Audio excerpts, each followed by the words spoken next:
Vitiligo और leucoderma यह एक ऐसा डिसऑर्डर होता है जिसमें जो स्किन जो होते हैं किसी पार्टिकुलर पार्ट पे या वहाँ पे क्या होते हैं व्हाइट हो जाते हैं। नॉर्मल स्किन का कलर जो होता है व्हाइटिश होता है या व्हीटिश होता है या ब्लैकिश होता है।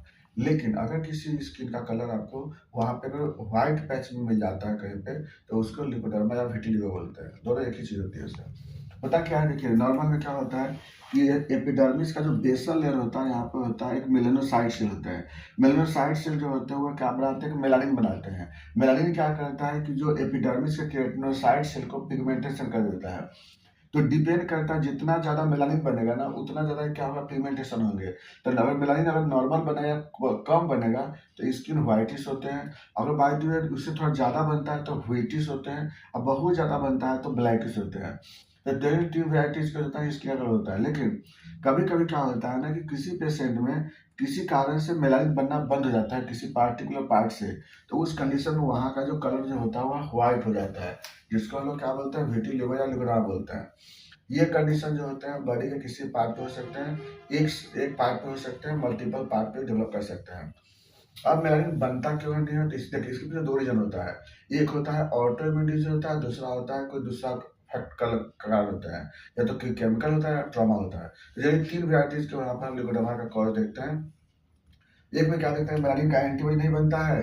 मेलानिन का एंटीबॉडी बनता है, वह एंटीबॉडी क्या करता है कि मेलानिन को डैमेज कर देता है, जिससे मेलानिन बनना बंद हो जाता है। इसको बोलते हैं ऑटो इम्यून मेलानिन, ये लिकोडर्मा बोलते हैं। दूसरा होता है केमिकल के कारण। बहुत सारे केमिकल ऐसे होते हैं जो कि मेलानिन को डैमेज कर देते हैं, जैसे कंट्रास्ट हो गया, कोई डाई हो गया, कोई केमिकल्स होते हैं, कोई लेदर का केमिकल्स होते हैं, कोई कोई पॉलिश का केमिकल होगा। तो बहुत सारे ऐसे केमिकल होते हैं जो एक्सपोज करने पे वहाँ पे क्या होते हैं कि स्किन का मेलानिन को वहाँ पे हटा देते हैं। कोई फिक्सेटिव केमिकल भी हो सकते हैं। तीसरा होता है ट्रॉमा। ट्रॉमा में क्या होता है कि इसके फ्रिक्शन लगने के कारण या इंजुरी होने के कारण, बर्न होने के कारण भी मेलानिन क्या होता है वहाँ पे नहीं बनते हैं। तो यही क्या होता है, लिकोडर्मा या विटिलिगो, ये तीन कारण समझ में आ गया आपको। एक ऑटो इम्यून होते हैं, केमिकल होते हैं, दूसरा ट्रॉमा होते हैं। तो सबसे पहले हमें ये समझना होता है कि किस वजह से वहाँ पर लिकोडर्मा होते हैं। जो ऑटो इम्यून वाले जो होते हैं वो जेनेटिक ज़्यादा देखने को मिलता है। जो बायलेटरल होते हैं वो ठीक नहीं होते हैं। और जो बाकी जो केमिकल और ट्रॉमा के कारण जो होते हैं वो यूनिलेटरल होते हैं, एक तरफ होते हैं, वो ठीक हो जाते हैं। तो ऑटो इम्यून जेनेटिक वाले लिकोडर्मा वो नहीं ठीक होता है, बल्कि केमिकल एक्सपोजर और ट्रॉमा के कारण जो होता है लिकोडर्मा वो ठीक हो जाते हैं। अब बात है कि उसके अनुसार ही इसका मेडिसिन चलती है सर।